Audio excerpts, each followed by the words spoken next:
you own it. Let every mile bring a smile, yeah. Welcome back to the Road to Life podcast with Meredith and Craig. Got another cool episode for you this week. I love this topic. This is a great episode. I think what we're going to talk about today is the most underrated relationship skill there is. Like last week, we talked about apologizing. It's obviously an important one. Mm-hmm. This one I think is super duper underrated. And we talk about vulnerability all the time, which is a super important one. Not as underrated though. I think you're right. This is an underrated skill. We've got some funny stories about this one. I don't know if we've told them on the podcast. Maybe we have in different contexts, but I think we'll definitely dive into a couple of those. And well, let's stop teasing it, McKay. Like, what are we like? I'm genuinely curious. What are we talking about today? Ooh, nice segue. We are talking curiosity this week. Interesting. Mm-hmm. Simple and effective, but not overly used. Yeah. And why is it so important? Because it actually is the antidote. Nice work. Nice work. I don't know if anyone was around a few months ago when he discovered the difference between antidote and anecdote. No, this quick side note on antidote versus anecdote. Our first episode of this very podcast was the antidote to fear. Correct. And we Episode 1. talked about the antidote to fear, and I use antidote and anecdote interchangeably. Go back and listen. Episode 1, I used it interchangeably. I had no idea those were two different words. Somebody did, though. Somebody did know that there was a difference, but decided not to tell me and decided to let me carry on understanding that antidote and anecdote, literally the same word, carry on. You can continue to believe that for the next 2 years. She didn't let me in on that joke. And then finally was like, okay, dude, I'm been tired of waiting for you to figure this out. Antidote and anecdote, 2 words, bro. Learn them. Because I'm sick and tired of hearing you use them interchangeably. They're 2 different words. Do you remember which episode that was? Episode 1. No, the one where where I pointed it out to you on the episode. No? Yeah, and then didn't pull me aside and casually like, hey, bro, anecdote, 2 different words. I need you to kind of like just switch it up. Calls me out in front of the 12 people that listen. Can confirm. What I don't remember what episode. I don't know the episode. Go back and listen to the last 20. Go listen to them all and you'll find it. All that to say. That was a side quest. Now back to the main event. Curiosity. It is the antidote. Antidote to judgment. And assumptions. Which are less than ideal for a relationship. They're like kryptonite for your relationship. They're not great.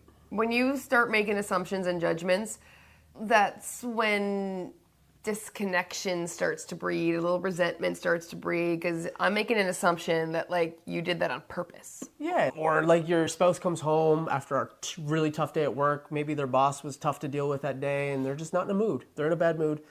And they're snippy with you. Yeah, and then you just kind of assume that they're mad at you for something that you did. And then you escalate and yeah, you're trying to out-emotion each other and then you're in a full-blown, fight that you just didn't plan for. And instead, you could just say, hey, I noticed that you seem to be a little off. Is everything okay? Is there anything I can help you with? Curiosity. Lead with curiosity. And then, it just... De-escalates? Yeah, not de-escalates. Lowers the volume? Yeah, lowers the volume's great. Turns de-escalates.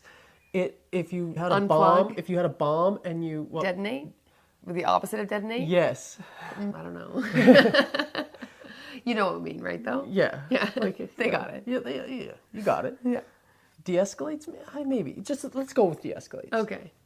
That'll work. You know what the bomb squad does to bombs? Yeah. De-escalates them. It de-escalates the bomb.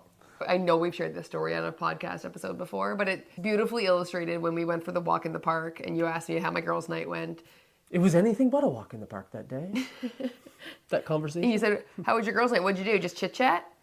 And I assumed... Man, oh man. The energy with you changed in an instant. I remember it. Yeah. We were walking. It was like, whoa, okay, cool. So what's with the 2, girl? I made the assumption that you were being dismissive of whatever I do with the girls when we hang out. Yeah, well, I didn't know in the moment that's what it was, but it was very clear that you did not appreciate something about it. And so I did not lead with curiosity and say, what do you mean by that? Help me understand that. I just instantly annoyed, back immediately up. made an assumption, you're being a dick, and I'm annoyed at you. Yeah. And then you felt the energy shift, Yeah. and you did lead with curiosity. Yeah. So obviously the energy has shifted here. What's your deal? What is happening right now?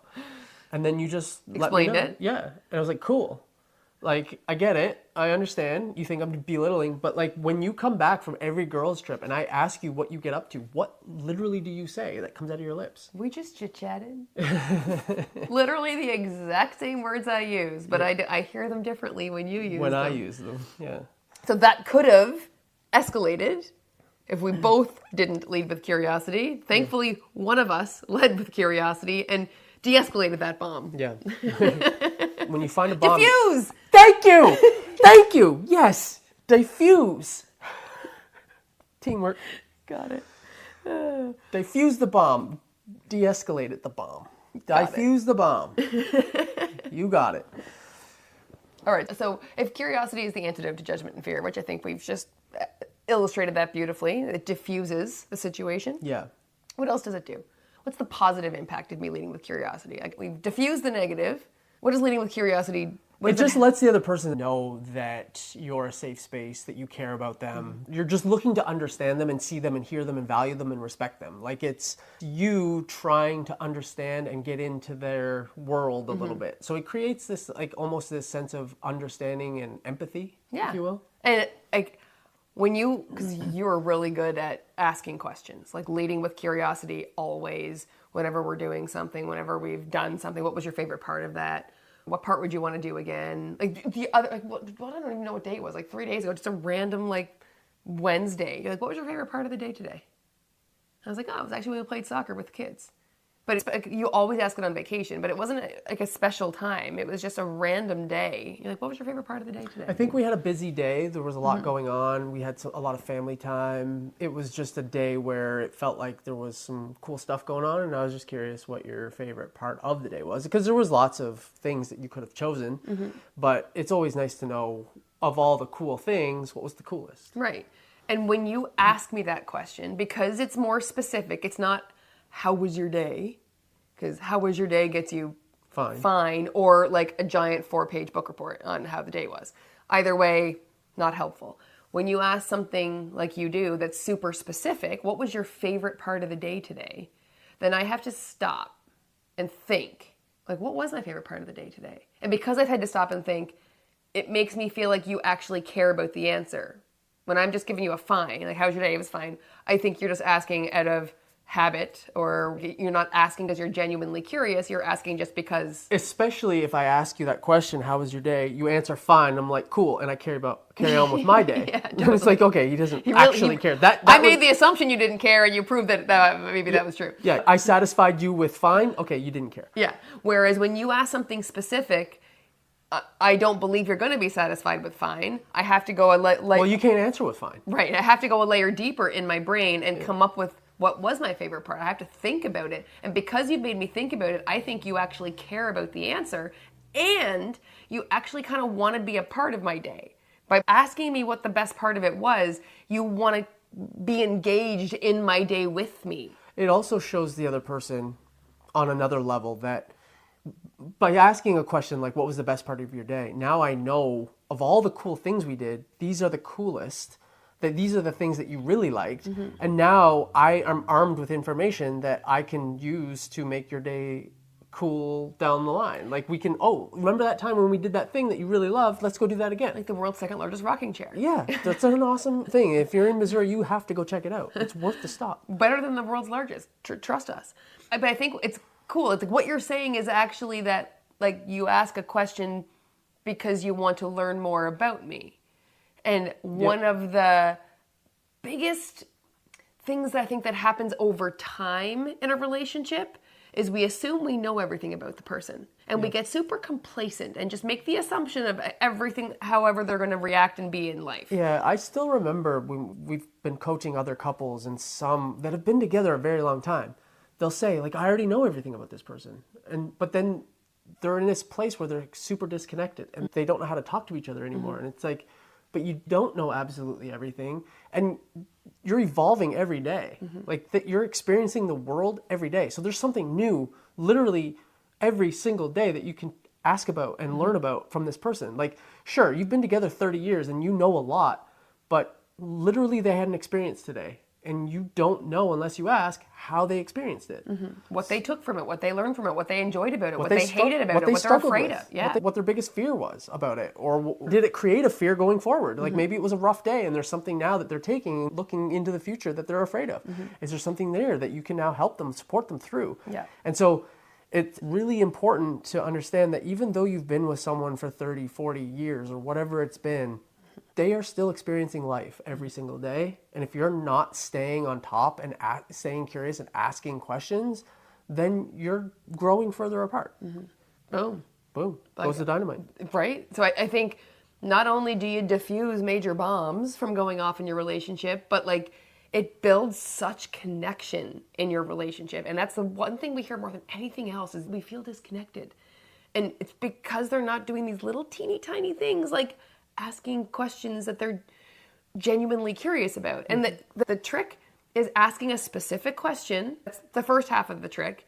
The second half of the trick is listening to the answer. Like acting like you actually care about what they say. So you cannot just ask the question and then they go on and they answer it and then you just completely your phone. You completely tune it out. You invalidate everything. So you definitely have to follow up. The first part, critical. Ask the question, be curious, lead with curiosity. Second part, listen to the answer. And it's really helpful that when you do, and to show that you've been listening, you like use active listening, like, oh, that's cool. Oh, you listen to understand, not respond. And then maybe ask a follow-up question. Yeah, follow-up questions are awesome. Yeah. Yeah, it shows that you're listening. And when you do that, like when you ask me what was your favorite part of the day, and I think about it, and then I give you an answer, and you listen, and you're engaged with me, like looking at me like you actually care, then I feel heard. I feel seen. I feel like I'm important to you in that moment. And that's all any of us ever want. Yeah. We all want to feel important to someone. We all want to feel seen and heard. Literally, if you want to change any relationship in your life, make the other person feel important, feel seen, feel heard, feel valued. And you do that by asking questions, being curious, and listening to the answer and asking follow-up questions. It's literally that simple. Yeah. Like we make relationships this big thing. It's scary and they're so complicated and it's hard to... No, everyone wants to feel seen, heard, and understood. If you want a great relationship, make someone feel seen, heard, and understood. Ask them questions and follow up. It's literally that simple. And if you do that proactively every day, it will because you can only control one person in a relationship. You can only control you, what you do and how you respond. But if you start doing that, everything will change.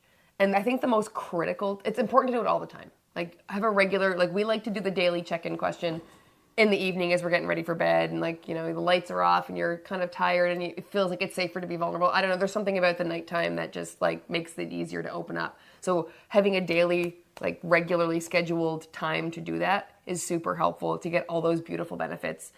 But diffusing the bomb especially, it's really helpful to do this when you're feeling like you're in a conflict.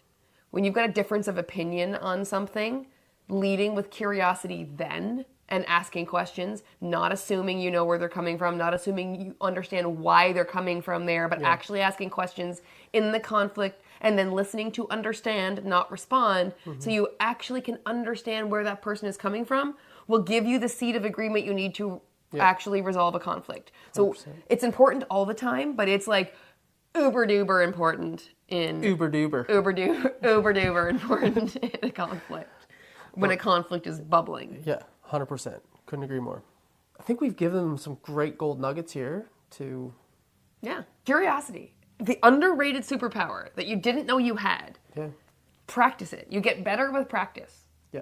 And the other thing I'll say before we go is like, I think we've made a really strong case and it is obviously curiosity is a superpower in your relationship. I'm not going to go into the science, but there is science behind this too. And... You know, if you're into science, if you're nerdy like McKay or a little bit like me and you want to know the science of it, just Google it. But it does send happy chemicals to your brain when you feel seen, but also when you learn something new about your partner. like dopamine. It lights up the dopamine in your brain. Yeah, exactly. And then the Gottmans, they are always talking about, couples who lead with curiosity, who ask the questions, they report having the most satisfying relationships. So it is backed by research. I didn't want to get into all the nerdy stuff side of it, but it is out there, and just trust us that it's out there, or just go look. If you're anything like our friend Dale, you'll go fact check it and go check it out. But, there is science behind this as well. It's not just us, talking from personal experience, like an anecdote. So make sure that you go and deactivate the bomb. Diffuse. No, the other word. De-escalate. Go ahead, go de-escalate your bombs. Go get curious. Love you more. Share this episode with your spouse, with your friends, with your family, with anyone who needs a little bit of relationship help, which is literally all of us. We're all in some relationship with ourselves, but with everybody else. So leading with curiosity is this underrated superpower. So share this episode. And what is the one thing you're going to take away from this episode? Because we had fun chit-chatting with you. But Chit-chatting. We had fun chit-chatting with you. But it's only going to work. You're only going to change things if you take action from it. So what is one thing you're going to do coming out of this episode to practice curiosity in one of your relationships? With that, love you more. Bye. See you later. Before we wrap up, we just want to remind you about something really special we've created. The Infinite Relationship Mastermind. It's like a VIP backstage pass for anyone looking to level up any and all of the relationships in their life. And we're not just talking about the relationship with your spouse, though it does include that one. We're also talking about the relationships with yourself, your friends, your business partners, your family, all the important people in your life. This mastermind is for anyone ready to take all of their relationships to a whole new level. Whether you're thriving and you want to thrive even more, or you're feeling a little stuck and need some extra love and support. We host exclusive live courses. We create a safe, no judgment space where members can just open up and honestly just have a ton of fun connecting with other amazing people who are building stronger relationships. And to be honest, the transformations we've seen are incredible, and it's exactly why we do what we do. It fills our heart like nothing else. Now, we are super protective of this community because it is all about trust, love, and support. So it's not for everybody. But if this does sound like it might tickle your fancy, then check out the link in the show notes and reach out to us if you have any questions. We'd love to chat and see if it's a fit for you. And as always, thank you so much for being a part of our journey on the road of life. And remember, you've got this, and we're here to help you every step of the way. So we'll see you next week. Bye for now. Road of life, yes, you're on.